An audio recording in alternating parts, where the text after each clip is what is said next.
Yo, what's going on, Heat fans? It's your host, MA, bringing you finally a new episode of the Heat Blog Spot. Finally, it's a new season, the 2021-2022 season. The Miami Heat, their season has already started. I haven't been able to do any new episodes throughout the summer and other stuff. Life got in the way. A bunch of other stuff. If you really want to know my story, hit me up on Twitter, DM me at HeatBlogspot, email me, heatblogspot@gmail.com, whatever the case may be, it's all good. But thank you guys so much for joining me today. Thank you guys for sticking with me if you're watching, if you're a returning viewer. And if you're not, if you're a new viewer, thank you for watching. Hopefully you like it. If you like it, follow, subscribe, do all that fun stuff. I appreciate it, all of it. Share it, you know how it is. Thank you guys so much. Now, let's get through all that stuff. I already told you this is Heat Blog Spot. I'm MA, and we're talking about the Miami Heat, right? Now, who's excited? Who's ready for this season? Like, it's pretty amazing how well the Heat have played together. I mean, we all knew. I mean, if you don't know, here you go. I mean, the Heat got Kyle Lowry. The Heat picked up PJ Tucker. The Heat picked up Markieff Morris. And those are just some of the key names. We kept Victor. We still got Tyler. We still got Bam, Jimmy, Gabe Vincent, Duncan Robinson. Mix that all together, the Deadman, and you get the current Miami Heat, which is pretty crazy right now. We are 5-1. 5-1, people. Get with the program. Number 1 in the East, basically. Number 1 in the Southeast Division. And we've already beaten the Milwaukee Bucks. Yes, it was Bucks light. They were missing Drew Holiday. I get that. We spanked them either way. 137-95. The key thing about that game that was great is watching Bam defensively stop Giannis by himself. And then as a team together, boom. And you knew from the get-go that Kyle Lowry and PJ Tucker was going to make such a big impression on this team defensively. The Memphis game just passed. We all saw how well Duncan was shooting.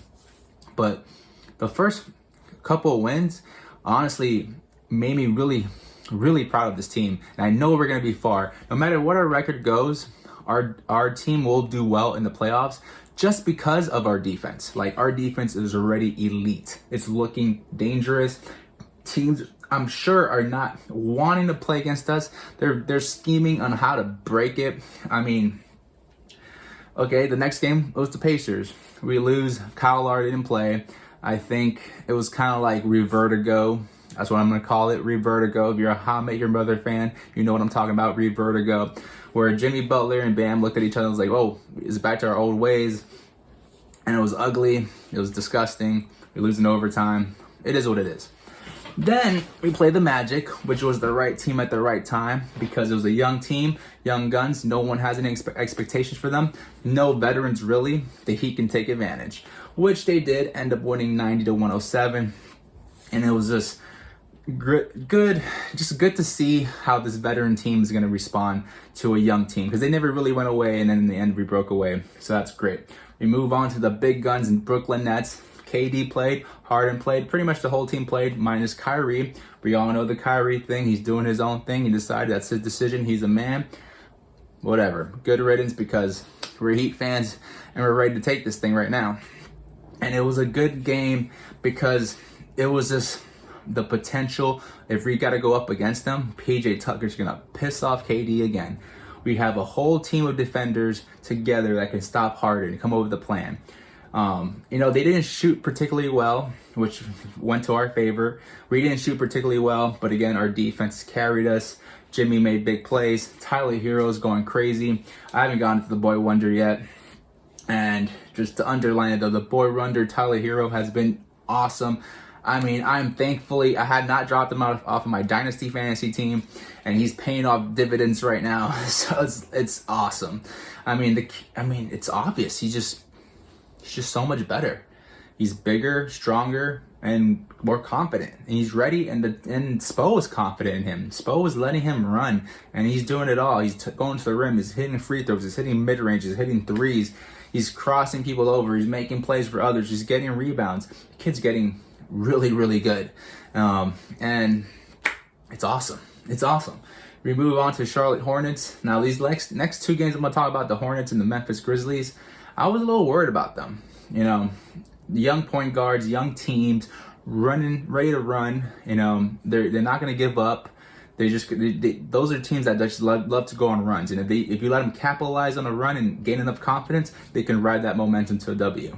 And Charlotte and Memphis both try to come at us with their big, young guys, Melo, Miles Bridges, Ja Morant, Jaren Jackson, Desmond Bane, all these other guys that these teams have. And the Heat answered them every time. Came back, whatever run they came up with, the Heat came back with another run. And that Charlotte game, again, we don't shoot very well, but Jimmy has a strong game. Kyle Lowry's playing well. Tyler Herro's doing the right things. Bam is playing awesome. The Heat honor him winning his gold medal Olympic, because the Heat didn't already have a great summer in signing. Bam goes off to the Olympics and wins a gold medal in Tokyo with the team. Gains all that confidence, gains all that experience, gains all that knowledge from all the great players he played with. And he's showing it, and he earned it, and it's awesome to see his name in the rafters. It's not going to be the last time, I'm pretty sure of it, because the Heat are going to do whatever they got to do to keep this guy in Miami, so don't worry about that. But it was great, just awesome. And I was worried about that, because those are the type of teams in the past where the Heat would just let it slip. They let it slip, they wouldn't be able to come back, and we lose, right? But not this time. We took our time, made the right plays, paced when we needed to go. We picked it up when we needed to go, and that's all due to Kyle Lowry, because he's awesome at keeping pace and knowing when to speed it up and knowing when to slow it down and doing all that other good stuff. And then in Memphis was a back-to-back. This is where I got worried too. We have veteran guys. PJ and Kyle are already getting beat up to me.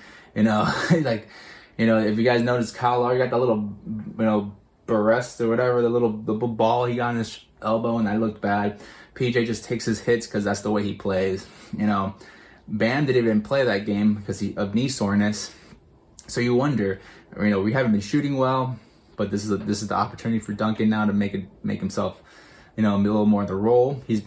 Duncan hasn't been bad to me, because he's actually rebounding, averaging like 5 or 6 a game, and he's taking his shots.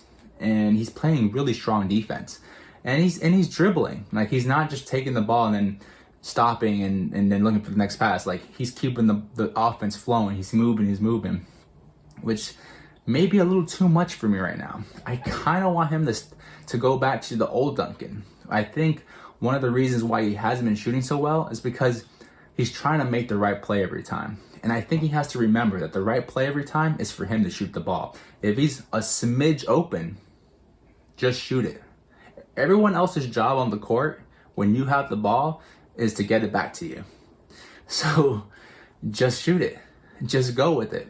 Just be how it used to be. The minute you see a green light, shoot it. And that's how I kind of felt it was in Memphis. He didn't have that Bam to give him a handoff or anything, but any opportunity he saw, he shot 5 of 10 through the night. Ends up with 15 points, still 6-5 rebounds, something like that. Great game though. Great game, and that's what he needs to do more of. But he has those skills now. He's developing that skill to pump fake, dribble, make a right pass, maybe get a layup, making the right cut. He's gonna need those things. But right now, when these teams aren't really paying attention to all that stuff, let it fly, bro. Let it fly, because you got rebounders now, and that's another thing I want to talk about this team. Rebounding as a whole, as a unit. Thank God Spo has made this a thing, because if you guys have watched this show before, I've bitched about rebounding a lot. So I'm happy right now. We need to keep doing this. Like, the Heat need to keep at this level of rebounding. If we keep at this level of rebounding plus defense, everything else is just going to come around. I'm never going to worry about the shooting. I'm never going to worry about bad offense. I'm never going to worry about playmaking too much, because I think we have enough playmaking on this team now with Kyle Lowry and others, and Tyler Herro taking that big step. And it's just great. It's just good stuff, man. And it's just very exciting. Now we're all know what to look for. What's next, what's going to happen. I don't know. But coming up Tuesday, tomorrow, 7:30, we're going to play the Dallas Mavericks at the American Airlines Center in Dallas. You know, they always had that American Airlines, and that's going to be on TNT, so make sure you're watching. Then Thursday, we play the Boston Celtics, who were on a lot of people's radars to be better than they are right now. But honestly, I never saw it. I didn't understand what the national media was seeing in the Celtics. They lost a lot of veteran leadership, and I don't think they have any proven players. I think Tatum and Brown are still trying to prove themselves ever since that mythic season they went to the Eastern Conference Finals without Kyrie Irving because he was hurt. But we'll see what they bring us. That's 7:30 on NBA TV, actually. But of course, if you're in South Florida, you can always watch it on Bally Sports. Then Saturday, we play the Utah Jazz, who last season had the best record and probably the best defense, which is arguable this year because the Heat are fighting for the best defense. Right now, we're number 1 or number 2 in defensive rating. One of those. It might be Utah who's ahead of us or behind us. And that's going to be a good test, a good measuring stick to see how we are doing against the Western Conference. Because this is a team potentially that we can see in the finals. You know, Donovan Mitchell, Rudy Gobert, they just restocked with Hassan Whiteside, who's playing really good minutes for them when Gobert is not on the court, keeps that defensive intensity for them. And then, of course, Joe Ingles, Jordan Clarkson, and that rest of that whole gang. But it'll be a good test. I think that's going to be a good game. That's actually in Miami at the FTX Arena, which is really weird to say because, as we all know, it used to be American Airlines Arena, but now it's FTX Arena. It is what it is. We'll go with it. But that's also going to be an NBA TV, actually. So, wow, we're going to be on national TV all week. So that's awesome. You're going to get a lot of exposure, which leads me to Jimmy's MVP season. Jimmy's having probably his best season of his career already. 25.3 points. He's balling. 2.8 steals. He's looking like a beast all over the floor. Like, you know, he's a two-way player. He's taking some threes. He's not shooting a lot of threes. He's taking smart threes though, and he's making as much as he can. He's going to the line still. He's going to the rack still. He's just being strong. He's being a leader, and Kyle Lowry is allowing him to not have to be everything for the Heat on offense at a lot of times. Now this time he can be off the ball more, you know, go behind screens, set up screens for others, cut, make plays that no one else is seeing, just simply because he doesn't have to worry about passing the ball or bringing the ball up and making sure everything else is going well. Now he can just focus on the stuff he does really, really well, which is great. So he's going to be an all-star this season. So is Bam, because Bam is playing out of his mind, and it's awesome to see. He's being really aggressive. Keep it up. I think Kyle Lowry is creating 2 all-stars this year. As long as Kyle Lowry stays healthy, which is something I'm still a little worried about because that guy loves to take hits. I don't know what it is. He does not care about his age. He's just gonna play as hard as he can all day, which is great. It's the Heat way we want him to play. It's the way we want him to play. But at the end of the day, we still gotta hope that he stays healthy because this is an older team. It leads me to our bench. Gabe Vincent has been out of the rotation. If you remember the preseason games, you can tell Spo was trying him out as our backup point guard, but it just wasn't happening. Luckily, Herro stepped up in the playmaking, so Herro's de facto our backup point guard, but you know, Bam could bring it up, Jimmy could bring it up, or Kyle Lowry can bring it up, and everyone else is pretty versatile. I've seen Dwayne Dedman bring it up, you know, so I'll make a 3. So, it brings me to Dwayne Dedman. I think he's playing monster minutes off the bench. He's playing 20 or less minutes, but he's making every minute count, which is great.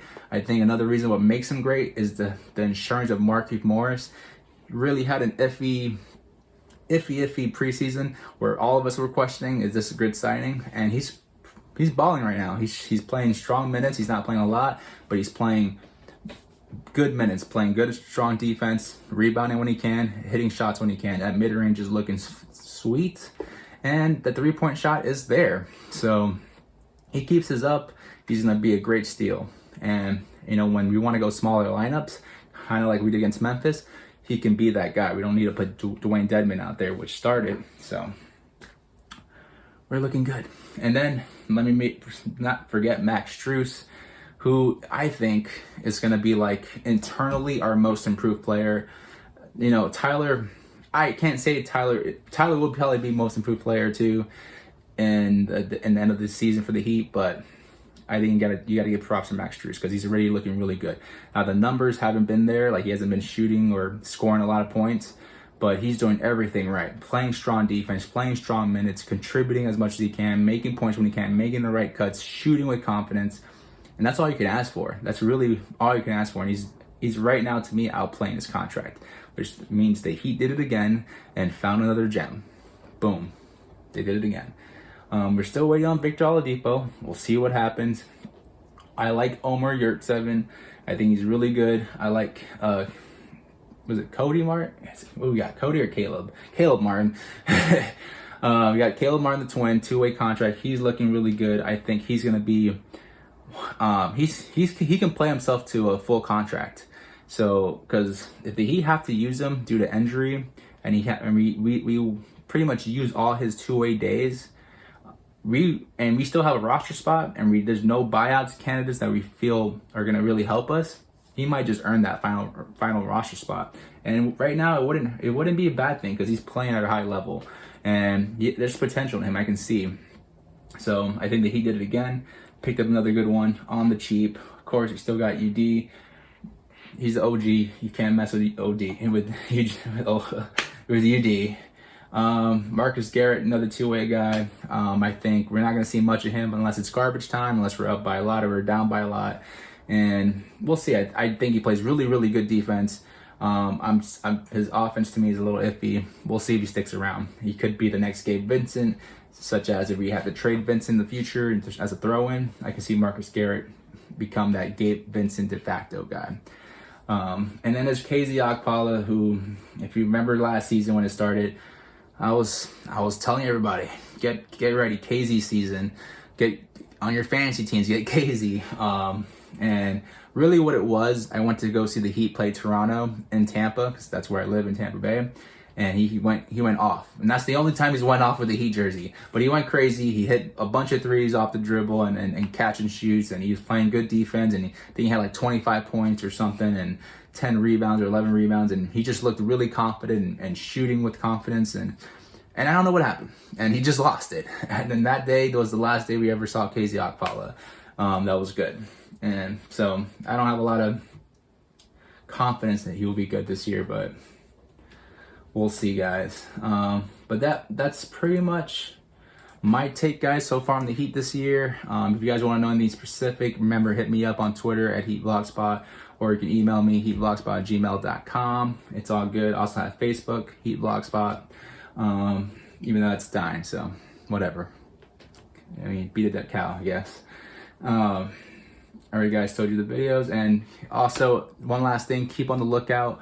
I am gonna try to start doing a live show. It'll most likely be on the weekend. I will say Saturday or Sunday, mid-afternoon. It'll be more like, we can talk about anything. If there's a game, that night, you can do a pregame show, sort of. If there's no games, we'll kind of recap and just talk. And the great thing about this show is gonna be on this app called the Bleacher app.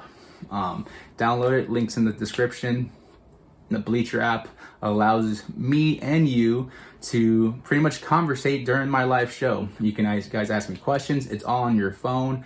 You can use video chat if you like. You don't have to. You can just use voice. But if you want to share your face with the world and me, boom, we can do it. It's really cool because I can make it kind of like a live TV show where I can add videos and clips, whatever, graphics. I can lend a voice to you guys. We can have as many people as we want in the video, in the episode, and then share it with everybody else. So it's a pretty cool app. They have a ton of other shows. My good friend Chris Crawford does his own show on there. He's a sports analyst in Orlando, Florida. Really funny guy, really awesome guy. Knows his stuff. Does a great show, and so check that out. And let me know what you guys think. If you guys do download it, let me know, comment, hit me up. Hopefully see you guys there. Keep me up on Twitter though. That's where I'll share most of my information. Keep you guys up to date on when I'm really gonna do that. So if you're interested, stay tuned. All right, guys, Heat fans, stay good, stay hot, stay amazing, because we're gonna have an amazing season coming up. All right, Heat fans, peace. Appreciate it. Be good to each other.